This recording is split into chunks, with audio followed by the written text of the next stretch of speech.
Hello everyone, my name is Magda Meme and I'm currently enrolled at Eastern Kentucky University Psychiatric Mental Health Nurse Practitioner Program. Today, I will be discussing the topic of improving access to healthcare, such as primary, acute, or specialty. Having access to healthcare, such as primary, acute, and specialty, affects a person's physical, mental, social, and quality of life. People rely on healthcare services to help them identify and maintain health conditions, to treat medical conditions, to prevent illness and ailments, and extend life expectancy. Primary care is essential for improving health of populations and reducing health disparities. Also, acute care is vital to prevent death and disability. Specialty care is necessary to treat specific physical, mental, or behavioral health conditions. The lack of access to primary, acute, or specialty health care may result in worsening health outcomes, increased mortality, and disability rates. Thus, it is important to improve access to health care. However, there are many challenges when it comes to improving access to healthcare. Challenges such as limited healthcare resources, healthcare provider shortage, transportation barrier, high healthcare costs, long wait for service, and so much more. The high cost of health insurance impacts access and improvement of healthcare. Also, the healthcare provider shortage is a huge barrier. The availability of healthcare providers is one of the greatest obstacles to meeting the health care needs of people. However, throughout the U.S., the shortage of healthcare provider is only projected to increase in the upcoming years.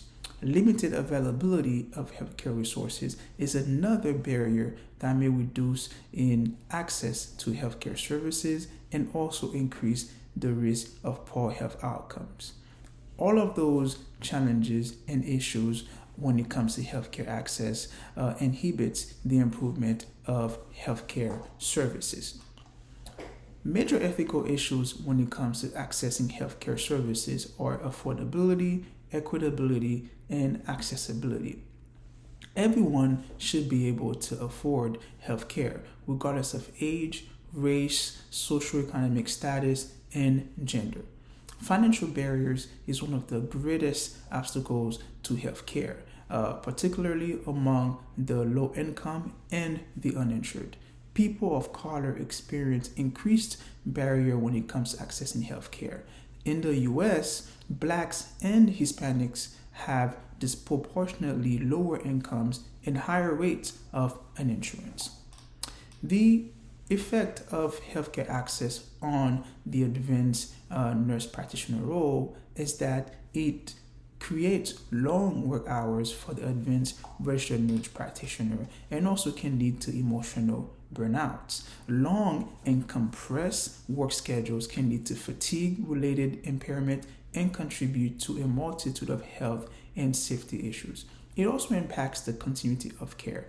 Due to the healthcare provider shortages, many people have to wait long weeks before they can see a primary care doctor, which then again affects the healthcare provider and patient relationship. The impact of healthcare access in rural communities is also a huge barrier when it comes to improvement of healthcare access.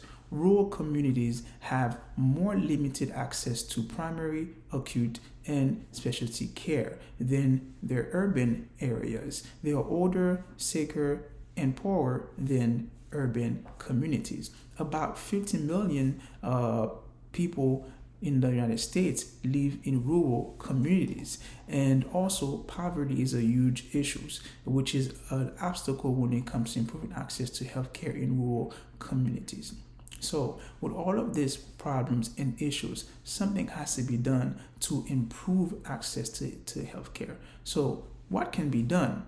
Well, what can be done is that to ensure that all people in the United States have affordable health coverages. This will be a first step to help solving this problem. The United States healthcare system must address those challenges and issues that impact improvement of healthcare access. And to overcome those challenges and issues, interventions such as change in healthcare policy at a local, state, and nationwide that would allow affordable health insurance coverage for those who have a lower socioeconomic status by low cost-effective resources. Low cost-effective resources will help those, especially in rural communities, who have lower socioeconomic status to access medical treatment and also to be able to get medication to treat their disease. Change in the scope of practice laws, which by allowing advanced registered nurse practitioners to practice autonomously, independently at the full scope of their practice, will be able to help improve access to healthcare, especially in rural communities where the healthcare provider shortage is greater. It will be able to fill in that gap. Expand community health centers, which is very important. Many rural communities lack health centers to help their residents. So therefore, by expanding community health centers, that will be able to help improve access to healthcare. Last but not least, using telemedicine. Telemedicine is cost effective, and also telemedicine will be able to reach people in rural communities who have lack of access to healthcare due to transportation barrier and a shortage of primary healthcare doctors. Telemedicine will be able to help those people improve their health, will also help improve access to primary, acute, and specialty care. In conclusion, access to healthcare such as primary, acute, or specialty is vital to good health. To improve access to healthcare, those challenges and issues must be addressed by lowering high healthcare costs, by improving transportation barriers, especially in rural communities, by using telemedicine, by changing healthcare policies at a local, state, and nationwide, and also by changing the scope of practice, which will allow advanced registered nurse practitioners to practice independently, will be a step forward toward improving access to healthcare and will ensure that people in the United States receive adequate and timely access to primary, acute, or specialty care. Thank you.